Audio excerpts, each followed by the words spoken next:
Marc Raimondi back with you for ESPN.com with Belal Muhammad, who looks very comfortable over there, by the way, coming off probably the biggest win of your career, Belal, Saturday night UFC Fight Night in Vegas against Vicente Luque. Tremendous performance, unanimous decision, puts you, right in that mix for the welterweight title. Again, you look very comfortable. How are you feeling, now that we're about 2 days out from that fight?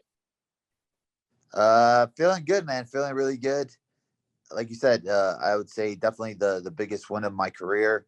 The biggest statement I think I can make is beating Luque, a guy who beat me before. So just happy, just proud, and blessed. One of the things that I think a lot of people missed or maybe, it didn't quite set in is that, yes, you won this fight. You look great against Luque.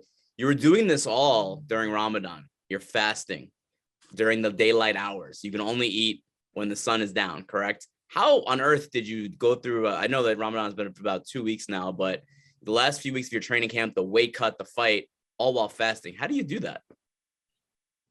Honestly, man, it's just about like being mentally. You just got to push through mentally. And I think after like the first 3 days, your body gets used to it. Like, you don't know how hard you can push your body until you actually have to push your body. And, last week was a amazing time where, the first week of Ramadan, I got to spend it with my family, I had teammates and stuff that fasted with me, that pushed through with me. They were like, yo, we're going to train with you. And they didn't have to. And I was like, bro, you don't have to. No. We're down. We're going to do it with you. And I'm like, all right. If you guys want to, then I also had teammates that are like, all right, we'll train at 9:30 p.m. after you eat. We break our fast at 7:30, 7 o'clock, and we'll wait for you to digest, and then we'll come back at night and train with you again. And I'm like, bro, you don't have to. I know some of you guys got work in the morning, some of you guys got this, but it was cool. It was like I said, we're a small gym, but like we're like a little family. So it's like cool that they were willing to do that for me. I've definitely talked with you about fasting during training camps before, fasting during fights before, but I think the one thing that I haven't asked you about is fasting while cutting weight. How does that work? And are you able to even rehydrate after the weigh-in? Can you explain? Can you take us through that? Oh no, yeah. So the day of the weigh-in and then the day of the fight, I'm able to make those days up. So those 2 days, because I'll be dead probably. But yeah, those 2 days I was able to I'm gonna redo those days at the end. Yeah, and then the other days are just being very smart at night. Because during Ramadan a lot of the time is you're eating, once it's time to eat, you eat whatever's in front of you. You're eating, and then my family's usually making desserts, making a whole bunch of great food, and you're just supposed to just, a lot of people use it as a time to use it as an excuse to eat bad because they think they're faster throughout the day. So for me, it was more so just like eating smart, eating food that's going to digest easily, food that's going to give me energy to train the next day, train in the morning, and train and be able to push through practice. And then every night I'm having to drink enough water to where I'm able to sweat and get through the training sessions. Gotcha. And I mean, I really think that, you've shown a ton of improvements over the last few years, and you have a lot of, I don't know if you know this. I know that you do know this, but you have a lot of hate on Twitter for some reason. I don't understand why, because you're a great guy. But one of the things that they can't take away from you is just how much you've improved. And what's a better example of that than the last time you fought Luque, you got knocked out in the first round. This time you fight Luque, you beat him by unanimous decision, a complete victory. How good did that feel? And what do you think that your improvements have been over the last few years? Yeah, they say if you don't got haters, you're not doing something. You're not doing it right. I think that a lot of it comes from just like attacking the McGregor fans, the Colby fans. They got a bunch of nerd losers that follow them that love to spew hate. They wake up every day and just look to just say some negative things. But for me, yeah, I mean, like I said, I've grown so much from that first fight. Leading into this fight, it's like it's like driving a car after like a car crash, or going to a site where something bad really just happened to you, or you're like on a roller coaster and the roller coaster malfunctioned and you got stuck at the top. Like, I'm fighting a guy that knocked me out, a guy that last time I was in the cage with him, I was out cold. And I had to deal with that for 6 years of just thinking back to that, thinking of how that made me feel, my family feel, you know, and you get reminded of it all. You get reminded of it all the time by, like you said, trolls, people that sit there and post gifs all the time of a knockout.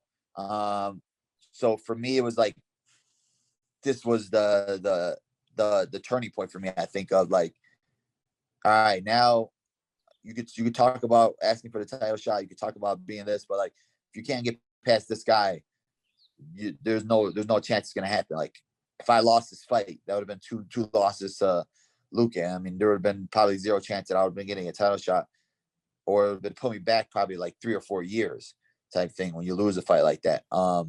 So the fact that I went out there, took some of his best shots in this fight, gave him some of my best shots, I'm very happy with it. Of course, I know that you've heard some of the other stuff on Twitter that honestly it annoys me a little bit because people say, oh, Belal is boring. It's like, well, what is he just supposed to stand right in the pocket with Vicente Luque and just eat all of his all of his great strikes? No, you have to mix it up. You got to change levels, which is what you did. And I thought you fought, you fought to a perfect game plan. Yeah, I mean, some people just literally want you to stand in front of each other until somebody dies. But for me, I already like Khabib says, like I already know I'm tough. I already know I could take punches. I already know I could sit there and bang if I have to bang. But I'm also smart. And I think that separates me from a lot of these guys where I know how to break down guys. I know how to analyze how to win a fight. I know how to see what their weaknesses is and figure out a game plan to come up with to beat them. And he was uncomfortable when I'm moving around the cage side to side and he can't plant his feet on the ground and throw bombs. That's when I was giving me the openings to hit him and also openings to shoot on him. And I outstruck him on the feet as well. I had more significant strikes in the feet. So all the haters out there, keep hating. I don't really care, honestly. It's one of those things where I'm gonna keep winning. I'm gonna have that title around my waist no matter what. Regardless, they're gonna keep hating until I actually lose. Then they're gonna say, yes, I told you he sucked, or I told you this, or I told you that. So it's whatever. So you beat Luque, and that puts you on a very short list of UFC welterweight contenders, right? It seems like Leon Edwards is going to be the next guy in line for Kamaru Usman, the champ.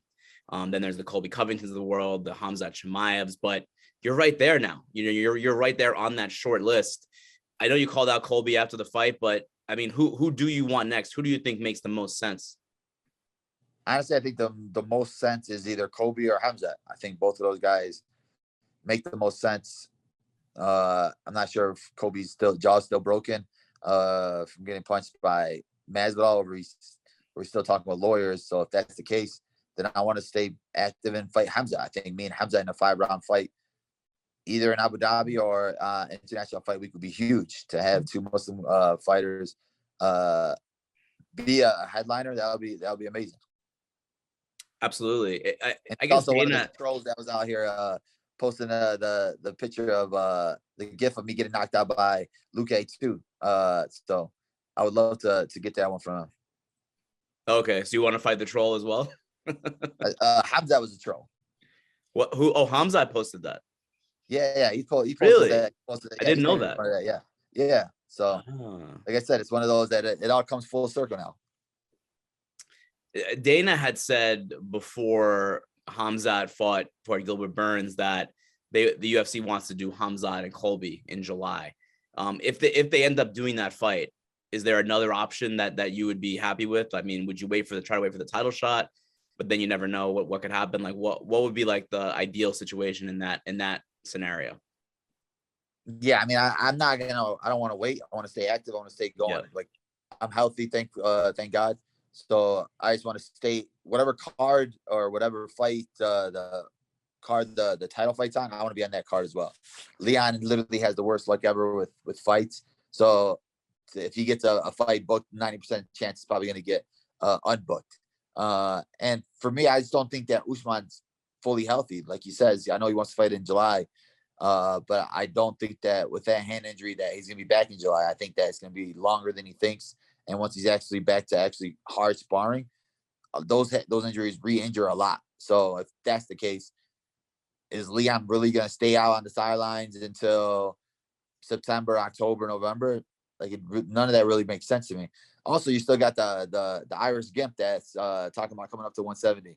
So I wouldn't mind slapping him around too. So Conor McGregor, another guy that you might want to fight. Yeah, we've gone back and forth here and there. He's talking about it. He looks like he's juiced up a little bit. So we'll be the same size. I'm not the biggest 170 pounder.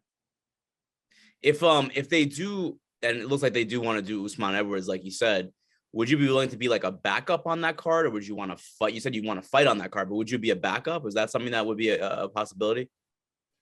I mean, I'd want to fight in that card, and if I have to back up, I'll back up. Like, regardless, like for me, I think that I match up well with either one of those two. So like it wouldn't bother me to like just switch opponents right away. So like I'd rather stay on that card and actually fight instead of just train to be a backup and not fight and just train just to cut weight.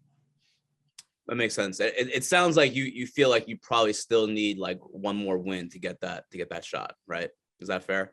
Yeah, I mean, I the way that it is right now, the way that it's played out, the fact that he already promised it to Leon Edwards, I'm expecting to have to fight one more. How do you see that fight playing out if it does happen, Usman Edwards? Who do you think wins that one? I think Usman wins it. I think that feeling Edwards' strength in the cage, he's weak, and I think that Usman grabs a hold of him. Usman will take him down pretty easily, and he has good striking, good distance, but I just think that Usman's wrestling is going to be too much for him, and I think it's going to be kind of like a replay of the first fight.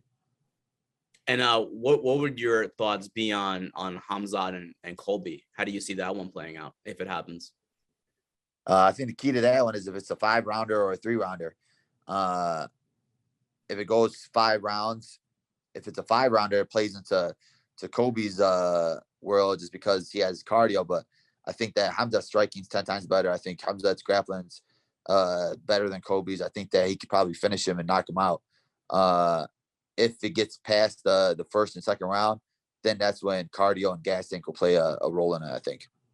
The Chimaev Burns fight, I saw like there was a lot of people saying all different things about that fight. Some people thought that, Khamzat, I mean, did not fulfill that potential that people think he has, but some people thought, hey, he fought great against one of the best guys in the world. Where do you fall in that? How do you think he performed against Burns?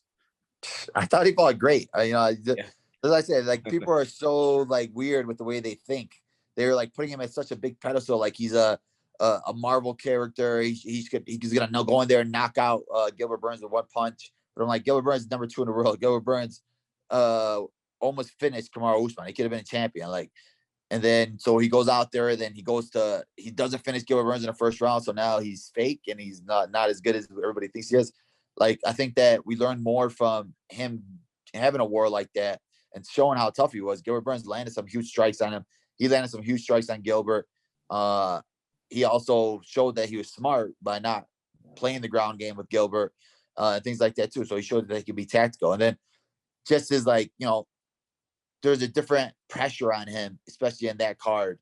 And like, he just seems so chill and relaxed. So he just shows that like he belongs. Like there's nothing, no hate on this end of it here. Like, I definitely think that I'll beat him and I definitely want to fight him.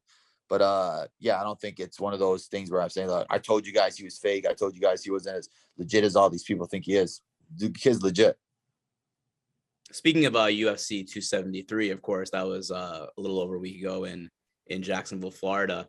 Aljamain Sterling won the title from Peter Yan, unified the title, and I feel like, and maybe this is just me. Correct me if I'm wrong, but I feel like very few people get more online trolls than you and Aljamain Sterling. And back-to-back weeks, you guys won the biggest fights of your careers. It was almost kind of satisfying in a way to see that those guys online on Twitter get proven wrong. Do you feel any of that? Oh yeah, exactly. Honestly, I think that it literally comes from Aljamain got illegally kneed, and people hate him for that. And yeah. I got poked, and I think that's when it like switched on me that I'm like, I'm a crybaby now, and I'm like, bro, like the stuff happened to us. Like we didn't go out there and illegally do the stuff. So it's weird how it just changes. But it's funny and it's great seeing it because he was doubted by so many people and hated by so many people for it. And the way that the first fight went and the way that, you know, he threw the belt on the floor. It felt good seeing them actually put it around his waist. Actually, now he can take pictures with it. And, you know, that's always the goal for everybody, is to get that title fight. So the fact that he got it the first time by disqualification, obviously nobody ever wants to get it like that. So now that, you know, he can get it the way that he got it and the way that he won it, and it was a win. I think that, you know, some people are like, oh, well, I don't know about this or that. I give him the win. I thought that he won the fight. He fought very smart. And he proved a lot of haters and doubters wrong. And like, it motivated me to prove the haters and doubters wrong, because everybody's telling me I'm going to get knocked out. I'm going to go out there and I'm going to lose. Same way, oh, Jan was killing Aljamain in the first fight. Oh, you got knocked out the first fight. You're going to get knocked out again. So it felt good just to get that one up overall, though. Do you know Aljamain at all? Are you guys friends? I know when we see each other, we're talk. We're cool like that way. He was the tweets that I was tweeting about you on Saturday. He was kind of liking the tweets. So I thought, okay, I think he's on the same page as I am about you know, the guys who are getting the most hate online are you know, winning the big fights the last couple of weeks. Yeah, it's funny, but you know, that's how it is. The fans literally switch up so easily in the sport, and so weird. Like they'll want you to go in there and die in the cage, and then once you lose, it's like, oh, you suck. Same way with Khamzat. Now he sucks. And he actually won the fight. So for me, it's like, as long as the people around me, my family, my friends, those are the ones I got a lot of respect from fighters after that fight. So those are the ones that I look at it and I'm like, all right, the right people that know about fighting, that love fighting. I got their respect, the respect of my peers. Those are the ones that matter, honestly. Okay, last thing. I know that Saturday against Luque, biggest fight of your career, biggest win of your career. But I think a really big moment in your life happened a few months ago, where you were ringside for an AEW show, and your pal CM Punk was wrestling MJF, and they came over to you. And what did you do, Belal? You gave him the old chop, right? Tell me about that. Man, honestly, that was one of the best moments of the year. Oh wait, did I lose you? Oh, sorry. Oh no, okay, good. Sorry, go ahead. Man, honestly, that was like one of the best moments of the year. I went to the show.